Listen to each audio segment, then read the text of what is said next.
दोस्तों, चाहे रामायण हो या महाभारत हो, यह दोनों एक ऐसे ग्रंथ हैं जिनके बारे में जितना ज़्यादा जानकारी इकट्ठी की जाए उतनी कम है, क्योंकि यह इतने बड़े ग्रंथ हैं कि इसमें हर एक पात्र से जुड़ी एक कथा है। ऐसे में आज की इस वीडियो में हम लोग जानने का प्रयास करेंगे कि राम, लक्ष्मण और सीता जब तीनों वनवास गए थे तब उर्मिला ने 14 वर्ष तक क्या किया था। चलिए जानते हैं दोस्तों। जिन्होंने रामायण देखी या पढ़ी होगी या जिन्हें रामायण के बारे में थोड़ी बहुत जानकारी होगी उन्हें उर्मिला के बारे में भी पता होगा, लेकिन फिर भी अगर नहीं पता तो चलिए आज की इस वीडियो में विस्तार से जानते हैं। दोस्तों, पौराणिक कथाओं के अनुसार मिथिला के राजा जनक और रानी सुनैना की पुत्री उर्मिला नागलक्ष्मी का अवतार थी। उनकी 2 संतानें भी थी, अंगद और चंद्रकेतु। प्रभु श्री राम, माता सीता और लक्ष्मण के वनवास जाते समय उर्मिला भी अपने पति लक्ष्मण के साथ वनवास जाना चाहती थी, लेकिन लक्ष्मण ने मना कर दिया और कहा कि वृद्ध माता पिता की देखभाल करना ही उनका कर्तव्य है। इस कारण से 14 साल उर्मिला को पति से अलग और अकेले रहना पड़ा था। लेकिन उर्मिला ने इन 14 वर्षों तक क्या किया, अगर आप जानते हैं तो कमेंट में अपने विचार जरूर पेश कीजिएगा, और अगर नहीं जानते हैं तो वीडियो में बने रहिए हमारे साथ वीडियो के अंत तक। दोस्तों, पौराणिक कथाओं के अनुसार रामायण में बताया गया है कि राम, लक्ष्मण, भरत और शत्रुघ्न के जन्म के वक्त राम, भरत और शत्रुघ्न अन्य बच्चों की भांति कुछ देर रोने के बाद चुप हो गए थे, लेकिन लक्ष्मण रोते ही रहे। उसके बाद जब उन्हें राम के बगल में लिटाया गया तब जाकर उनका रोना बंद हुआ। तब से वह हर वक्त राम की परछाई ही बनकर रहे हैं। लक्ष्मण जी के लिए राम ही माता पिता, गुरु, भाई सब कुछ थे और उनकी आज्ञा का पालन ही उनका मुख्य धर्म था। वे सदा उनके साथ छाया की तरह रहते थे। भगवान श्री राम के प्रति किसी के भी अपमान सूचक शब्द को वह कभी बर्दाश्त नहीं करते थे। वास्तव में लक्ष्मण का वनवास राम के वनवास से भी अधिक महान था। जब राजा दशरथ ने भगवान राम को 14 वर्ष के वनवास का आदेश दिया तो लक्ष्मण ने भी अपने अग्रज के साथ वन में जाने का निर्णय ले लिया था। राम के वनवास जाने के समय उर्मिला भी एक पतिव्रता स्त्री की तरह अपने पति लक्ष्मण जी के साथ वनवास जाना चाहती थी, लेकिन लक्ष्मण जी ने उन्हें ले जाने से इनकार कर दिया। उर्मिला ने बहुत मिन्नतें की, वह अपने पति की सेवा करना चाहती थी, पति के हर दुख सुख में उनकी साथी बनना चाहती थी, पर लक्ष्मण जी ने कर्तव्य और धर्म की दुहाई देकर देवी उर्मिला को वन जाने से रोक दिया।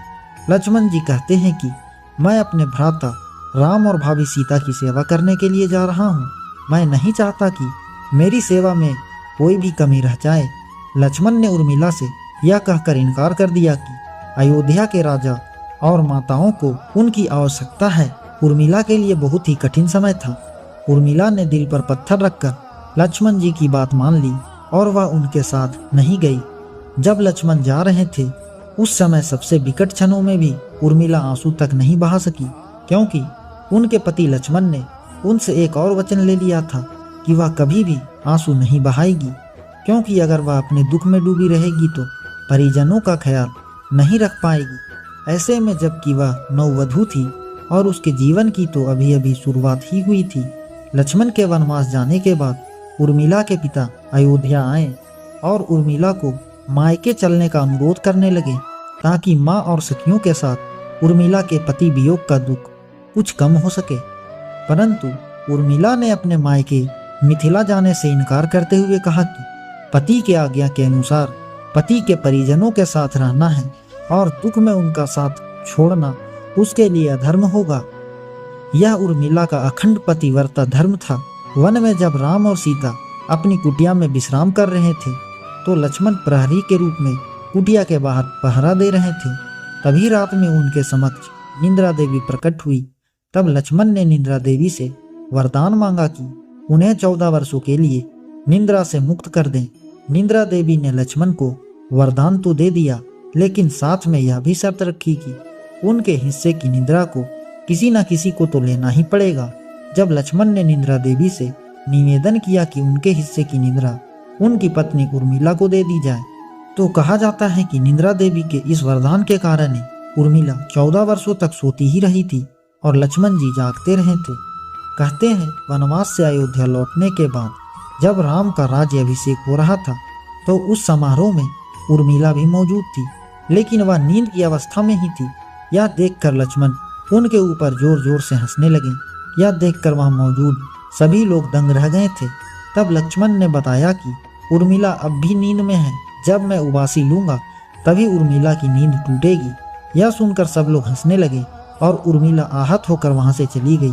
रामायण के एक रोचक किस्से में यह भी बात बताई गई है कि जब लक्ष्मण जी वन से आए और पत्नी के कक्ष में गए तो उन्हें देखकर पत्नी भयभीत हो गई और पहचानने से इनकार कर दिया। इसकी वजह है 14 साल तक उर्मिला का सोते रहना और इतने दिनों तक लक्ष्मण जी को उन्होंने देखा भी नहीं था। रावण के वध के बाद श्री राम, सीता और लक्ष्मण वापस अयोध्या लौट आए और वहां प्रभु श्री राम के राज तिलक की तैयारी होने लगी। उस समय लक्ष्मण जी जोर जोर से हंसने लगे।